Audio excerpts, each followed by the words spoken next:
하나님께서 예수 그리스도를 보내심으로 하나님께서 우리에게 대한 자기의 사랑을 확증하시는 이것으로 우리를 부르셨죠. 그래서 우리의 택함, 우리의 신분에 확신이 가능합니다. 하나님께서 그 지경에서 우리를 부르셨기 때문에, 그 모습 그대로, 그 마음 그대로 사랑하셨기 때문에. 택하심을 어떻게 아는가? 하나님의 복음이 들리느냐를 보면 압니다. 그 불러낸 무리들이죠. 오병이어의 기적을 맛보고도 많은 사람들이 예수님을 떠났죠. 근데 너희들도 가려느냐라고 했을 때 제자들이 했던 말이, 영생의 말씀이 주님께 있는데 우리가 누구에게 가겠습니까? 이 사람들만 남아요. 여러분, 복음을 전할 때 이렇게 어렵게 전하고 막 설득해야 된다고 하는 생각을 버리고, 씨 뿌리듯이 대부분은 길에 뿌려질 거고 돌에 뿌려질 거고 떨기나무에 뿌려지겠지만, 뿌려보면 그 씨앗이 나는 밭이 있습니다. 이 말이 들리는 사람들이 있어요. 그러니까 그것이 들려서 하나님께로 오고, 하나님께로 와서 말씀을 듣고, 그 말씀을 듣다 보면 찔림이 생기고, 그리고 그 죄를 내가 내 스스로 이기려고 애를 써보면 내가 얼마나 이 죄와 연합되어 있는지 깨닫고, 그래서 비로소 지옥이 두려워지고, 정말 하나님께서 구원하신다고 하는 그 손길이 은혜롭게 여겨지는, 그렇게 해서 불러내진 무리들, 이게 하나님이 부르신 증거입니다. 우리는 왕같은 제사장이죠. 우리의 신분이 고귀해요. 왕같은 제사장들입니다. 우린 거기에 부합한 삶을 살아야 마땅합니다. 당당하고 좀 하나님을 대면하는 그러한 자들이죠. 그리고 전전긍긍하면서 율법을 조차 섬기는, 그리고 그냥 하루가 끝나면은 아침에 시킨 일들 제대로 했는지 가지고서 주인한테 욕먹고 혼나고 막 이런 종들의 신분이 아니라 정말 왕같은 제사장이라고. 제사장들이 1년에 한 차례 양의 피를 가지고 지성소에 들어가죠. 근데 그 제사장들의 옷 끄트머리에 보면 구슬, 석류 모양의 종이 딸랑딸랑 달려 있어요. 그 안에서 사람이 계속 살아있는지, 하나님께서 정말 이 제물을 받으셨는지, 이게 증명이 되려면 계속 정말 두려움으로 갔거든요. 그 사람이 다시 나올 수 있을지, 정말 그 양이 합당한 제물이었는지. 근데 그 무엇보다도 합당한, 유일하게 합당한 예수 그리스도의 보혈을 근거로 지성소로 나아가는 제사장의 이 당당함으로 우리가 하나님께 나아갈 수 있는 자들이다. 우리가 이 신분을 계속해서 주장하고 확인할 필요가 있습니다. 그리고 그의 소유가 된 백성. 백성이라는 의미는 정말 왕에 대한 충성을 이야기합니다. 정말 하나님께 대해서 참 사사건건 싫어요. 창세기 3장을 이야기하고 선악과를 먹지 말라고 하신 얘기를 이야기하면, 모든 것을 먹게 하셨는데 그것은 눈에 들어오지도 않고 왜 선악과는 못 먹게 하셨느냐가 그렇게 고가워요. 그 하나님에 대해서. 이러던 우리가, 정말 하나님이 막 이름만 불러도 짜증을 내던 우리가 정말 그 세미한 음성 속에 담겨 있는 하나님의 음성을 듣고 행여 하나님이 하신 그 세미한 음성을 놓칠까봐, 하나님이 인도하시는 그 십자가의 길을 놓칠까봐 정말 귀를 쫑긋 세우고 있는, 그게 이제 백성의 모습이죠. 우리들의 변화된 마음. 우리가 어디에 충성했습니까? 누구의 백성이었어요? 무엇이 나를 아침에 깨웠나요? 그리고 무엇이 내가 그렇게 졸려 죽겠는데 잠 못 들게 했나요? 그게 우리의 동기였고 그게 우리의 주인이었는데 이제 우리가 하나님 앞에 하나님이 주시는 그 동기가 우리의 동기가 되는 이 하나님의 소유가 된 백성이죠. 11절에 사랑하는 자들아 거류민과 나그네 같은 너희를 권하노니 영혼을 거슬러 싸우는 육체의 정욕을 제어하라. 우리는 거류민과 나그네입니다.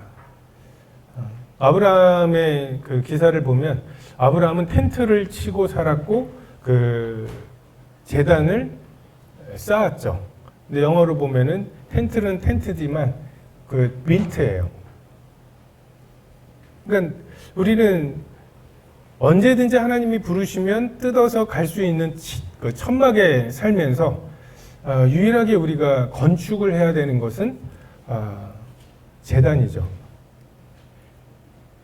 그러니까 이게 나그네와 거류민의 삶이고 히브리서 11장에 보면 하나님께서 그것을 믿음으로 보시죠. 하나님이 다스리실 성이 있음을 알고 그 천막에 거했다고, 장막에 거했다고. 그러니까 이게 우리들의 삶이어야 되죠. 부르심에 따라 훌쩍 떠날 수 있는 준비를 하는 것, 이게 거류민과 나그네의 삶입니다. 고레스 왕 원년에 정말 뭔가 이스라엘 백성들이 예레미야의 책에 70년이 약속이 돼 있었어요. 그 70년이 지나면 다시 돌아갈 어떤 소망을 예레미야서에 하나님께서 분명히 말씀하셨고 정말 다니엘은 그것을 발견했죠. 그리고 그것에 대해서 자기 혼자 알고 있지 않고 이야기했을 거예요. 근데 우리가 다니엘서 읽어보면 어떻습니까? 점점점 유대민족이나 하나님에 대해서 반대가 심해지죠. 금신상을 세우기도 하고 그리고 기도하는 자는 사자굴에 던지기도 하고 그리고 맨 마지막 장면에 보면 하나님의 성전의 그릇들로 술 먹고 하나님을 굉장히 우습게 하는. 근데 거기에 메네메네 데게 루바르신 그 벽에 손이 나와서 글을 쓰고. 그러니까 뭔가 이 말씀이 점점점 이루어지겠구나 라고 하는 게 아니라 되겠어? 아니 다니엘이 총리일 때 하면 몰라도 다니엘도 실각하고 되겠어? 라고 생각했던. 근데 그날로 페르시아가 망하고 그리고 갑자기 느닷없이 고레스 왕이 세워지죠. 바벨론이 망하고 페르시아가 서게 되고 되어가는 것을 보고서 준비했던 사람들은 떠나지 못했을 거예요. 70년을 기대했던 사람들 70년은 여러분 지금부터 70년이면 어디죠? 54년? 1954년 6.25 끝난 다음 해예요. 그때 잡혀가 가지고서 올해 이제 가라고. 그러니까 54년도면은 여러분의 할아버지, 아버지도 아니죠. 할아버지 때이죠. 손자가 나그네와 행인같이 그 거류민처럼 살다가 70년 만에 뭔가 명령이 나올 거다. 그럼 떠나라. 이 준비가 되어 있어야 떠나는 거죠. 이게 나그네와 거류민의 삶입니다. 우리가 레위기의 위기가 있었고, 그 다음에 역대상의 위기가 이제 아직 안 왔죠? 1장부터 9장까지 사람 이름만 나오는 거 있잖아요. 그리고 에스겔서도 만만치 않죠. 여러분 성전 그려져요? 막 그 에스겔서에 장차 세워질 성전에 대해서 막 그 광이 얼마고 뭐가 얼마고 3층으로 돼 있고 막 그거 할 때 저는 항상 이제 그 그림을 다운받아서 이제 그림을 봐가면서 해도 모르겠어요. 그 읽어주면서 그 하는 유튜브가 있을 것 같은데요.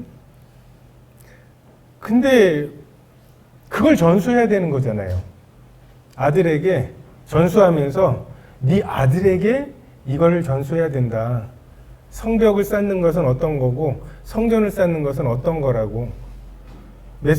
그 바벨론이나 페르시아 지방의 메소포타미아 지방은 큰 강, 유브라테스랑 티그리스 강이 흐르면서 쌓여 있는 곳이라서 돌이 없어요. 다 진흙이에요. 벽돌로 만드는 그런 동네예요. 근데 그곳에서는 아무런 쓸모가 없는 큰 돌을 가져다가 깎아서 성벽을 만들고 성전을 쌓는 기술을 자기 그 아들에게 또 그 아들의 아들에게 전수를 해야 되는 거죠.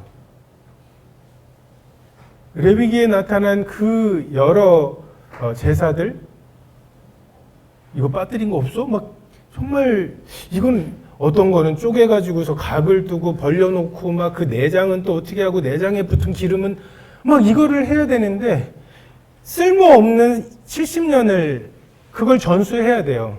자, 다시 외워봐. 속죄제 어떻게 지낸다고?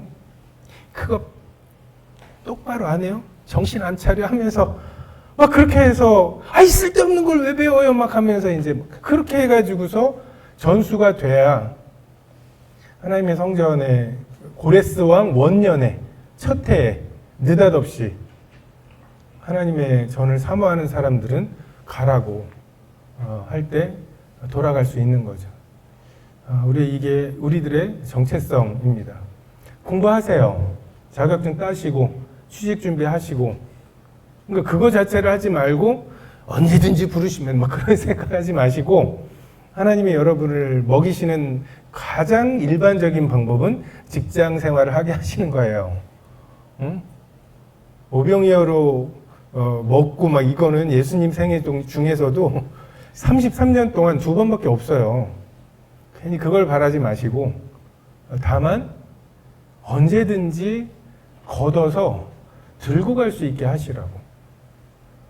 언제든지 내가 준비한 것들로 강도 만난 자를 도우라고 하실 때 도울 마음을 내 것이 아니라고 하는 생각을 가지고 하시라는 거죠.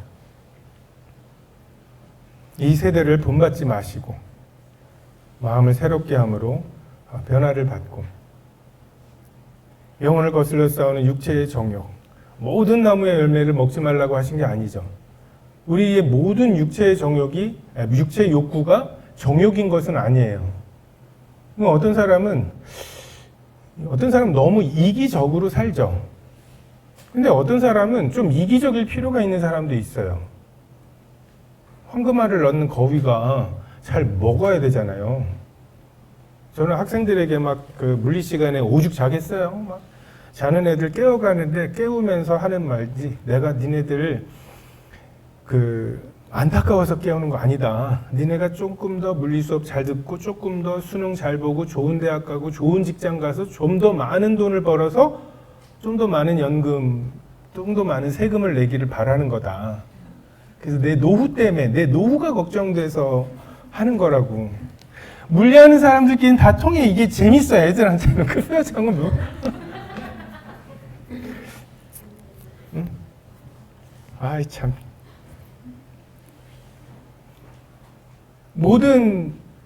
그러니까 여러분이 여러분의 삶을 잘 청재기로 관리할 필요가 있어요.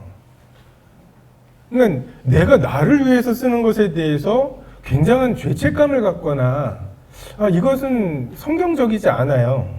그게 투자할 만한 가치가 있느냐를 봐야 돼요. 얼마나 많이 남겠느냐를 봐야 돼요. 이해가 되십니까? 영어 배우러도 가시고, 여행도 좀 다니시고, 제가 이 나이에 이탈리아어를 배우거나 스페인어를 새로 배워가지고, 막 5년 배워가지고서 잘해. 얼마나 써먹을 것 같아요, 그거를? 에? 아니, 멋으로? 그걸 내가 실용적으로 얼마나 쓰겠냐고. 근데 20몇 살에 그걸 배워놓으면은, 적어도 한 70살까지는 써먹을 수 있잖아요. 가성비가 좋잖아요. 그리고 지금은 조금만 배워도 쉽게 배울 수 있고, 20몇 살짜리들은 가가지고 모른다는 소리가 되게 편해요. 어학연수 가면 제일 무서운 애들이 5살짜리들이야. 얘들 앞에서는 내가 모른다. 대졸인데, 대졸. 근데 5살짜리가 영어로 막 얘기하는데 못 알아듣겠어. 근데 모른다는 소리를 못 하겠더라고. 조금 더 어릴 때, 조금 더 젊을 때 가면 모르겠다는 말을 하기가 얼마나, 그래서 잘 배우고 그것으로 잘 사역할 수 있죠. 여기서 말씀하시고 있는 정욕이라고 하는 것을 너무 좀 그렇게 생각해서 그 금욕으로 가게 되면 마치 사탄이 에덴 동산에서 모든 나무의 열매를 먹지 말라 하시더냐. 사단은 항상 그렇게 시작을 해요. 아니죠. 하나님은 우리에게 청지기의 삶을 요구하세요. 장사하라고, 지혜롭게. 나는 뭐 굉장히 순결하게 살았어. 나는 굉장히 정의롭게 살았어. 근데 하나님께서 뱀처럼 지혜로웠냐고도 물으실 거라고. 비둘기처럼 순결한 거 막, 이거 묻을 뻔했어, 막 이렇게 살고 막 그거 안 묻으려고 애를 쓰고 전쟁을 하는데 그게 안 묻겠어요? 묻을 거라고. 그럼 묻을 거면 묻으면 어때요? 툭툭 좀 털고 일어나고, 그리고 좀 지혜롭게, 정말 뱀 같은 지혜로움을 하나님께서 요구하시고 착한 것뿐만 아니라 충성된 것을 요구하셔요. 그래서 좀 너무 모든 나의 욕구나 나이가 원하는 것을 모두가 다 하나님이 금하시는 욕구라고 생각하면서 어디 저 금욕적인 무언가로 정말 풍성하지 못한 삶, 양으로 생명을 얻게 하고 풍성히 얻게 하려 함이라. 이게 예수님이 오신 목적인데 그렇게 그런 풍요로움을 누리지 못하는 삶으로 좀 가는 경우들이 있습니다. 그러니까 사탄이 예수님을 시험할 때에도 말씀을 이용했어요. 너 그 정욕적인 거 아니야? 막 이런 식으로. 이것을 좀 스스로 생각하면 쾌락주의와 정욕, 금욕주의에 왔다 갔다 하거든요. 여기서 필요한 게 교제입니다. 상담이에요.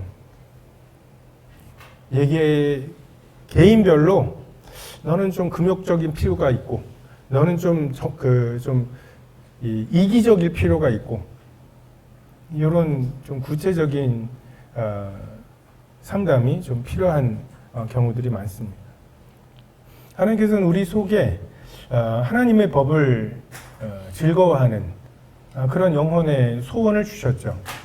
그게 없을 동안에 우리의 영혼과 우리의 육체의 정욕은 서로 싸우지 않아요. 거스르지 않아요.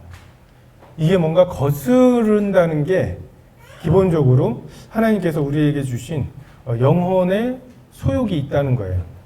근데 이게 우리가 지금까지 익숙해 오던 육체의 소욕과 반대가 된다는, 그게 부딪히고 있다는 거죠. 부끄러워할 죄가 자랑스러웠고 더러운 정욕, 욕심이 그냥 그게 세상 사는 맛이었죠. 근데 하나님께서 그게 사형에 해당하는 죄임을 깨닫게 하셔서 이제 그 일을 행하려고 하는 어떤 육체의 관성이 있죠. 계속 그 일을 행하려고 하는 육체의 소원이 있죠. 근데 그것이 옛날의 그 맛이 아닌 우리 마음에 새로운 소원이 있죠. 12절에 너희가 이방인 중에서 행실을 선하게 가져 너희 악하다고 비방하는 자들로 하여금 너희 선한 일을 보고 오시는 날에 하나님께 영광을 돌리게 하려 함이라. 우리가 가끔 그런 말 해요. 기독교에 대해서 결국은 착하게 살라는 말 아니냐. 그렇게 기독교를 요약하면, 그렇게 요약해서 그냥 여러 종교 중에 하나로 취급받는 것을 우리가 못 견디죠. 그래서 우리가 반박을 합니다. 그게 아니라 예수님의 그 삶과 십자가와 죽음, 부활, 그리고 그것을 통한 거듭남, 이런 것들을 막 설명하다 보면 어느덧 기독교는 착하게 살라는 종교가 아닌 것처럼 얘기를 해요. 착하게 살라는 종교예요. 영혼을 거스려 싸우는 육체의 정욕을 제어하라는 종교예요. 가르침이에요. 근데 그게 어떻게 가능하냔 말이에요. 불교에서 말하는 것처럼 마음을 잘 바른 마음, 바른 언어 뭐 이런 거 그렇게 8개를 쫙 기억하면서 살면 되나요? 안 되잖아요. 기본적으로 첫 번째 바른 마음이 안 되잖아요. 마음보다 거짓되고 심히 부패한 게 우리 마음이잖아요. 그 마음에서부터 온갖 더러운 것들이 스스로 나오잖아요. 그래서 하나님께서 육체를 거스려 영혼을 거스려 싸우는 육체의 정욕을 제어하는 이런 원리들을 우리에게 주시는 거잖아요. 그래서 결국은 착해져야 돼요. 결국은 여러분 옆 사람들에게 선하다는 소리를 들어야 된다고요. 그 주변 사람들의 그 평가를 간과해서는 안 돼요. 그러니까 우리가 받을 수 있는 최고의 칭찬은 다 좋은데 교회 다녀. 이 소리라니까요. 교회 다니는 것까지 포기할 수는 없잖아요. 아, 저 사람 다 좋은데 교회 다녀. 그건 안 맞아. 근데 다 좋아야 돼요. 성실해야 되고요. 무엇보다도 그 사람들이 선하다고 말해주는 걸 잘 보니까 자기들에게 도움이 돼야 돼. 응? 너 이것도 잘못되고 이것도 잘못되고 이것도 잘못됐잖아 말하고 그렇게 하는 게 제일 재수없는 그리스도인 교회 다니는 사람들의 모습이고, 어쨌든 예수님이 십자가를 통해 보여주신 게 뭐예요?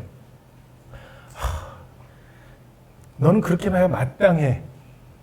네가 그렇게 씨를 뿌렸으니까 너는 그렇게 당해야 마땅해. 라고 하는 그 죄를 내가 담당하는 거잖아요. 아니, 십자가는 우리에게 마땅한 거였잖아요. 그죠? 근데 그것을 예수님이 날마다 우리의 짐을 지시는, 그걸 자기 짐으로 생각하시고 자기가 지시고 대신 우리에게 예수님의 의로움을 주신 게 이게 대속의 원리잖아요. 근데 이 대속의 원리가 우리의 선악의 기준에 의해서 내가 그 대속의 원리에 의해서 은혜를 입는 것은 선함이야. 근데 그 대속의 원리에 의해서 내가 누군가의 죄를 담당해야 되는 것은 악한 거예요. 이건 최악이죠. 하나님께 좋은 것만 받으려고 하는, 그건 믿음이 있는 게 아니에요. 자기에게 여전히 자기의 선악의 기준으로 받을 거 받고 안 받을 거 안 받는 거잖아요. 반드시 하나님께로부터 대속의 은혜로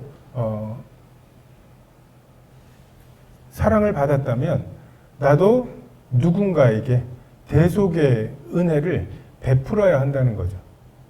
그래서 그 이방의 사람들에게 선한 일을 보고 하나님께 영광을 돌리게 되는 것.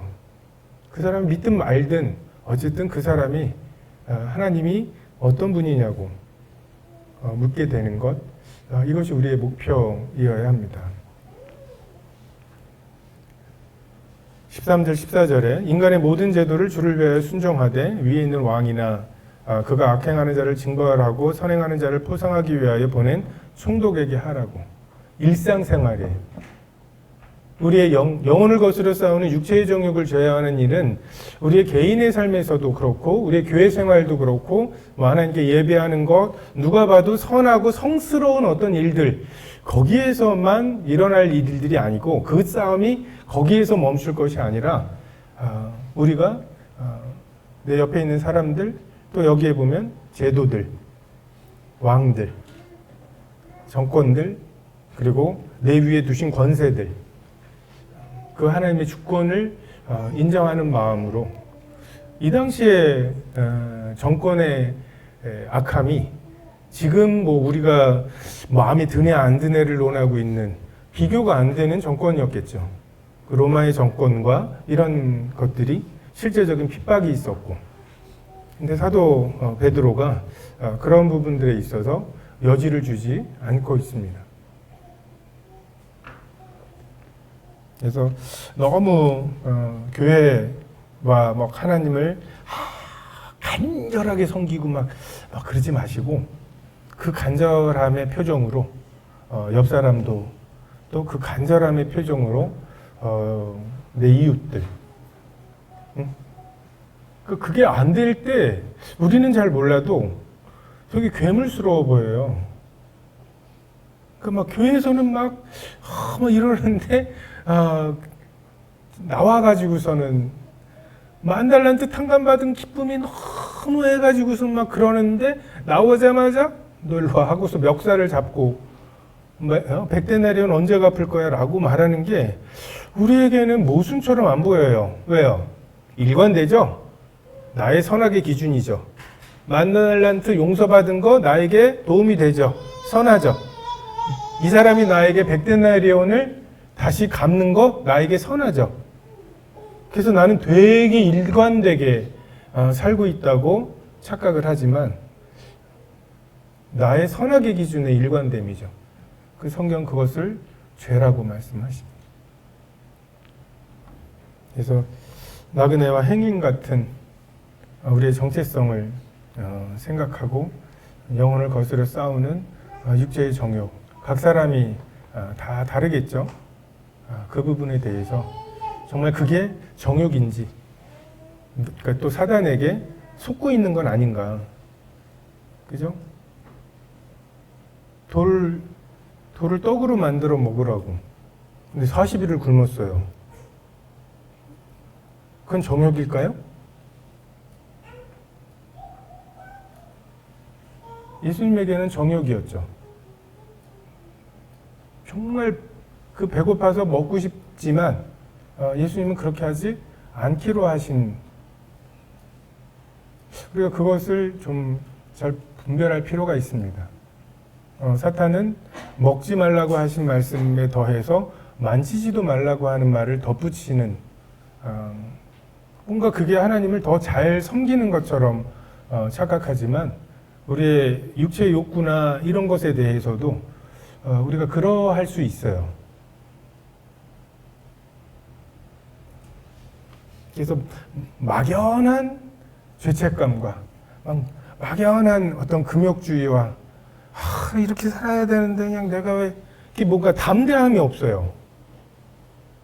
자유함이 없고 항상 그 전전긍긍하고